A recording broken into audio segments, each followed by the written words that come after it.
Hello everyone, Silent here and welcome back to another Bedrock Edition tutorial. Today I'll be showing you how to build a very new, very simple, and very reliable iron farm for your Bedrock Edition worlds. This is basically the best iron farm for Bedrock Edition I have seen. It's really nice. It's very much improved over my previous design. This thing basically has no flaws. If you build it in your world, it's just gonna work for you. It's gonna give you iron and it's just gonna be awesome. It also kind of doubles as a villager trading hall as well, which is also pretty awesome. Nice little optional feature that you can throw in there if you want to. So this thing has the standard rates of Bedrock Edition iron farms, anywhere from 32 to 64 iron per hour. It doesn't sound like much, but it is basically the best that we have at the moment. And there's also a really nice secret feature of this iron farm I'll be talking about in a little bit. You're guaranteed going to be interested in that, so stick around for that as well.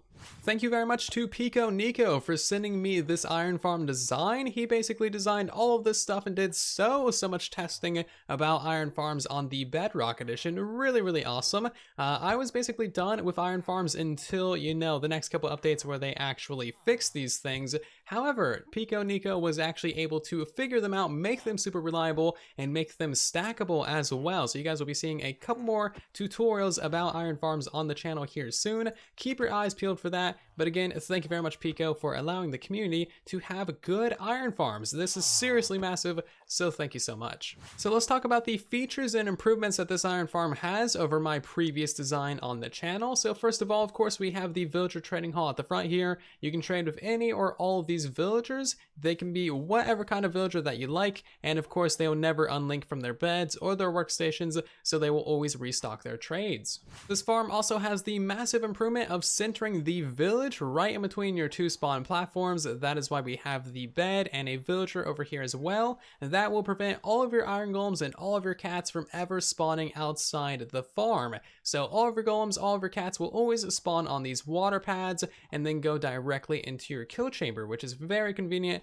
All of their items go into the chest, and you sometimes even farm some wandering traders as well. This thing is also a less laggy iron farm as well, which is great for you cat lovers because we're not actually killing any of the cats. We're holding them down here in this tiny little holding chamber, and that fills up the cat mob cap, preventing the iron farm from trying to spawn more cats. And trust me, the game tries to spawn cats all the time. It's like actually kind of laggy. They get absolutely everywhere. But with this design, they all just sit down there. They're not doing anything, and it's kind of perfect. And also by having all the villagers spread out and not in a 1x1 chamber, there's no colliding or pushing each other around, so that is much more optimized as well. So the final feature of this iron farm is that it's actually a stackable design. You heard me right, a stackable iron farm on the Bedrock Edition of Minecraft, which is pretty awesome. So that means that you can build multiple of these things right next to each other, and you will double or triple or quintuple the rates depending on how many you actually build. However, it's a pretty complicated process that Nico found, so I'll be doing a separate tutorial on how to do that. Of course, if you want to see that video sooner, then make sure to leave a like and possibly subscribe to the channel so you don't miss that tutorial when it releases. So that's really all there is to say about this iron farm. I would suggest if you have any other iron farms in your world, especially if it's my old design and they're giving you trouble, tear those things down, replace it with this one. It's going to be a much nicer iron farming experience. And if you're curious as to what materials you need to actually build this farm, you can check the description down below. There's going to be a full materials list down there. And without further ado, let's hop into it. So to get started, you're going to want a nice big flat area to build in. I will note that you do not need to chunk align this farm. You can do it if you want to, but you don't need to chunk align it at all. You can also try and build this underground if you want. I haven't tried that myself personally, but supposedly that does work quite fine. And you can also build this farm up in the sky too if you want to. So all of that stuff out of the way, you want to mark out the center block of where you actually want your farm to be, and this is where we're going to start building. We're going to knock out a little bit of a 3x3 area right here, and this is going to be where our actual cats will be sitting. So go ahead and knock out a couple more blocks, put down a double chest with a hopper right there, and that is going to be where you actually collect all of your items, and then just put a slab right there. We'll get back to that double chest and dig a tunnel to it shortly, but for the time being, we're going to go ahead and surround that with some solid blocks on these edges. You can use any form of solid block that you like, as long as it is not flammable.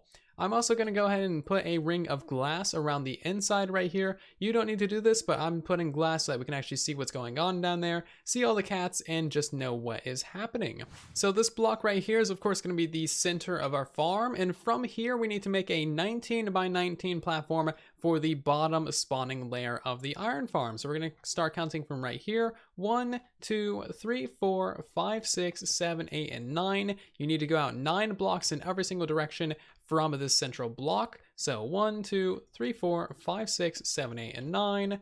2, 3, 4, 5, 6, 7, 8, 9, and then of course do it on that side as well. Connect up all the corners of this thing, and then also fill in the blocks as well. If you want to, you can also just like use the literal ground as the ground level floor of this, but I do like building out of actual nice proper blocks because then your farm looks a lot better. So when you're done, you should end up with this nice and massive 19 by 19 bottom spawning platform. If you use the ground as your platform, that's perfectly fine too.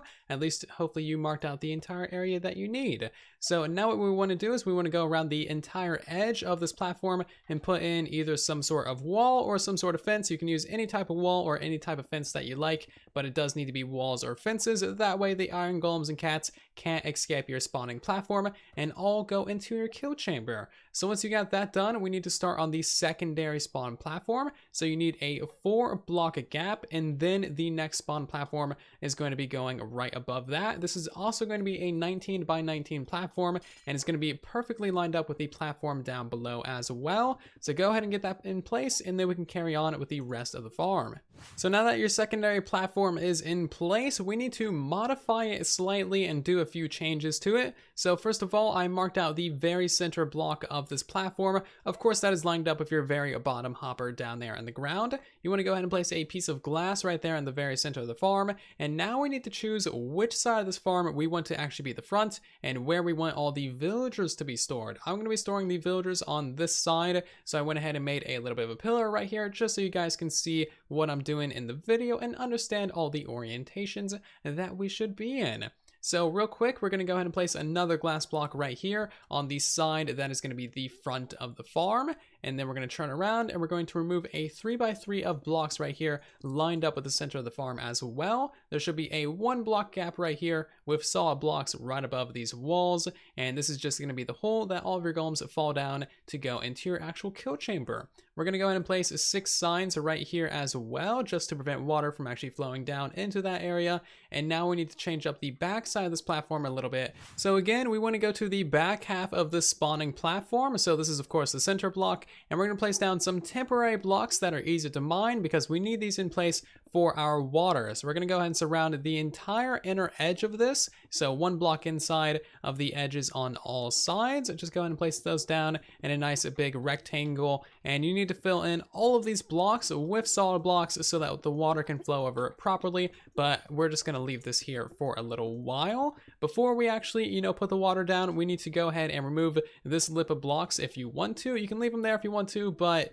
you know what? It's unnecessary. So we're removing it, and you just want to move them up 1 block to right here along the edges of this little temporary platform. So put those in place, and now you can actually get out your proper walls and place those in, going all the way around the edges of your entire platform. So here's a nice overhead view to make sure that you got everything properly in place. And of course, we also want to go ahead and place in a wall right here on this edge, just to prevent anything from hopping over the wall and escaping the farm, and put 1 on that side as well. We also want to go ahead and place 2 signs right here. And now we're going to head down to the bottom of the farm and get out all the signs in the world. You want to place 1 right here, another 1 right above it, 1 more above it, and then we need to go out 3 in every direction from that main central sign. These are going to be all the signs that actually hold up the lava and prevent that from flowing everywhere. And it's also going to be the stuff that kills all the iron golems. So once you got the 3s in place, you need to go and choose 2 sides to put on the rest of the signs. We're going to do 2 right there, 1, 2 right there, another 1.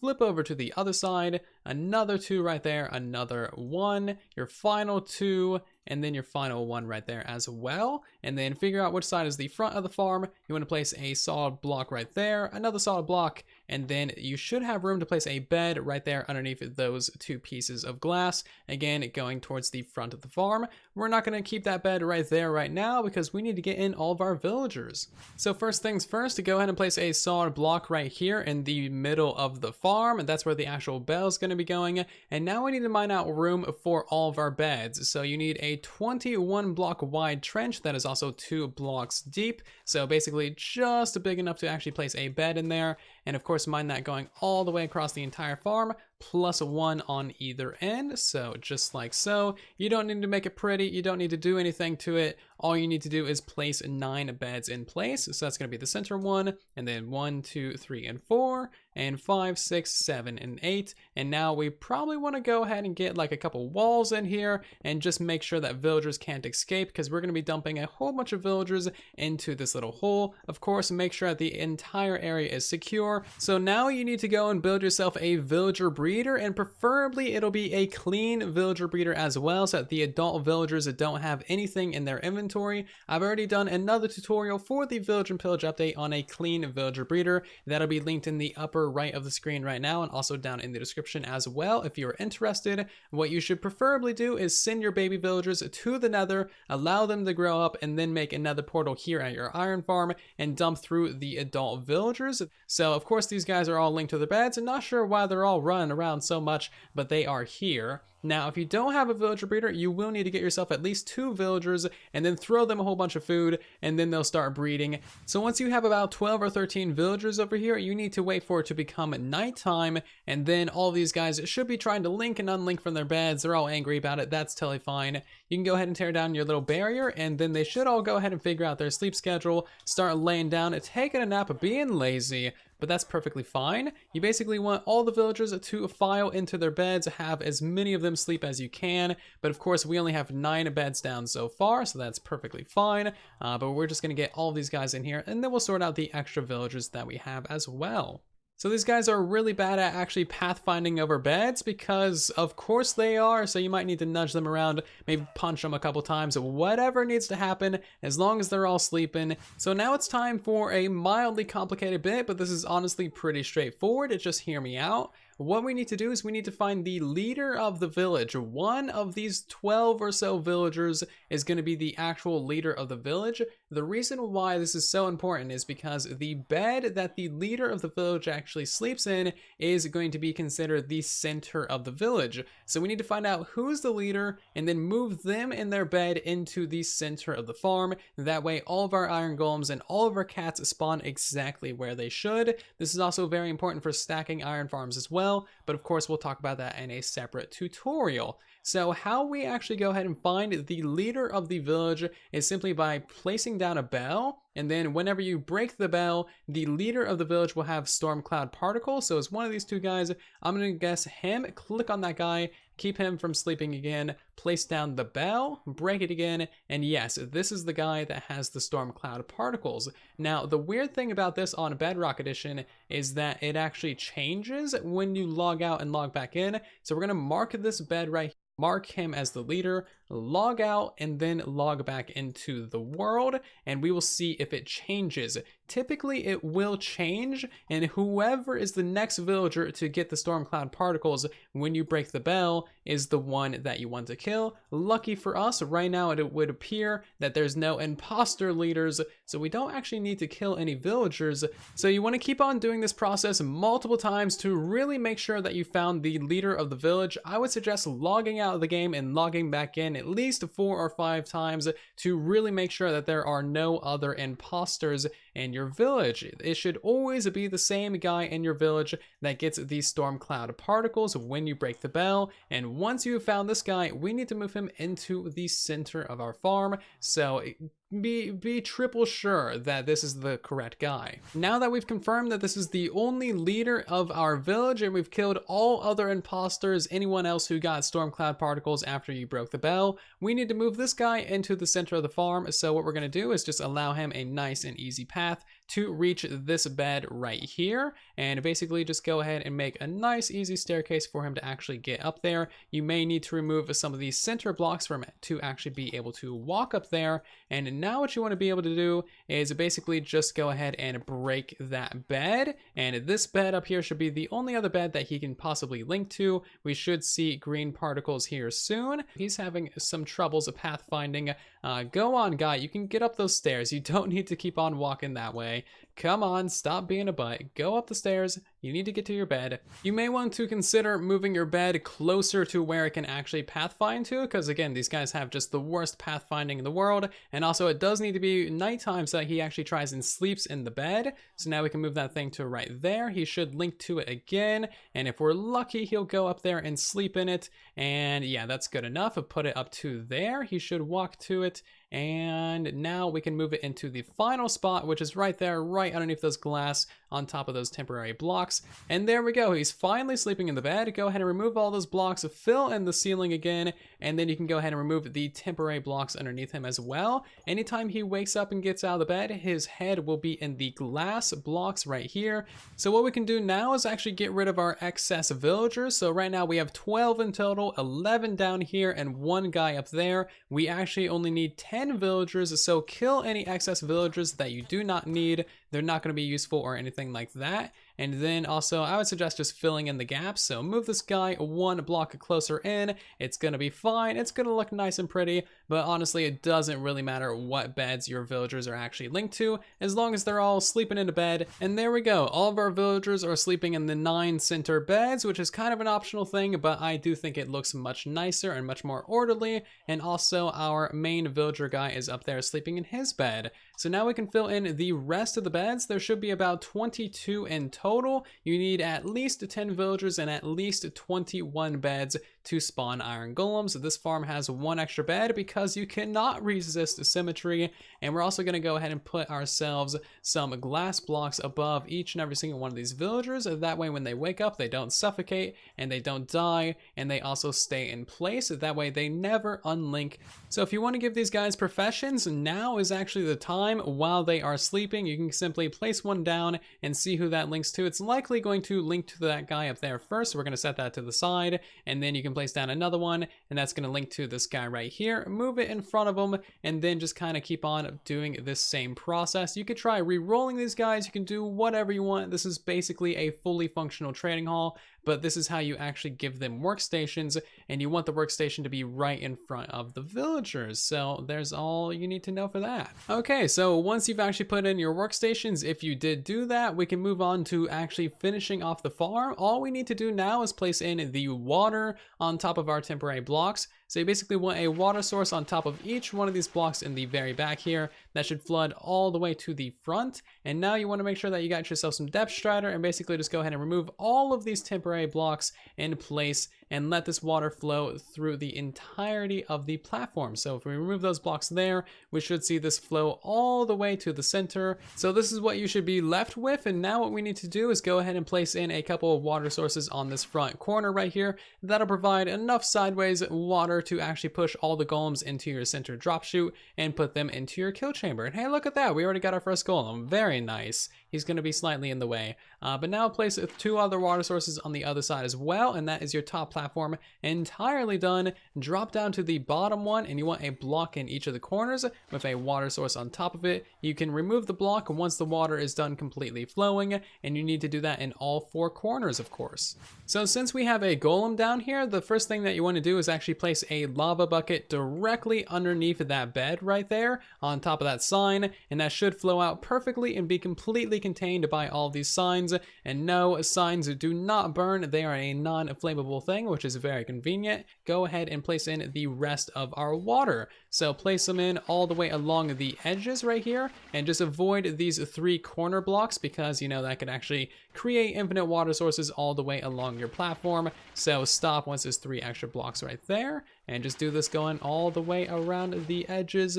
So your farm should also be spawning some cats as well. They spawn reasonably quickly, and you'll only ever have 5 cats in your iron farm. They seriously spawn within like a minute, so just keep your eyes out. They should all spawn in these lower platforms or on the platform above, and they should all go into this little chamber down here, and that will prevent any other cats from spawning in your farm, and that's pretty much all there is to it. Oh, and also you kind of want to go ahead and put a lightning shield in above these villagers, that way none of them die or get struck by lightning or anything like that, because of course that would be a very, very bad thing, and it would completely break your farm. So those guys are now protected with a little bit of glass, and we also want to go ahead and protect this guy as well. I'm not sure how high up to put this, so just put this like 20 or 30 blocks up in the air, that way no golems or cats spawn on top of it. Anyway, yeah, just go ahead and put like a 5x5 lightning shield above the center of this guy, and he'll be completely protected from lightning. So last thing to do for our iron farm is actually make a little bit of a tunnel going to our actual, you know, iron chest. So you can do this just going right underneath that bed. That's perfectly fine, and you should hit your chest sometime soon. And there you go, look at that, we already got 8 iron. You can of course run a hopper line or a water stream going out here. You can do literally whatever you want for storage, that is totally up to you, but otherwise the iron farm is completely done, and hopefully this thing works very, very well for you guys in your Minecraft worlds. So if you have any questions, comments, or concerns, of course let me know if a comment down below. I am always trying to help you guys out as best as I possibly can, and also be sure to check the pinned comment down below as well, because that's where I always update my farms and videos with additional information. The best place to learn if anything has been changed. Words. Anyway, also be sure to subscribe to the channel, that way you don't miss future videos and tutorials and the stacking iron farm video when that does release. Otherwise, thank you ever so much for watching. I do hope that you did enjoy. If you did, be sure to leave a like on the video, and I will see you all down in the comment section and in the next one. Thanks again for watching, and then there was silence.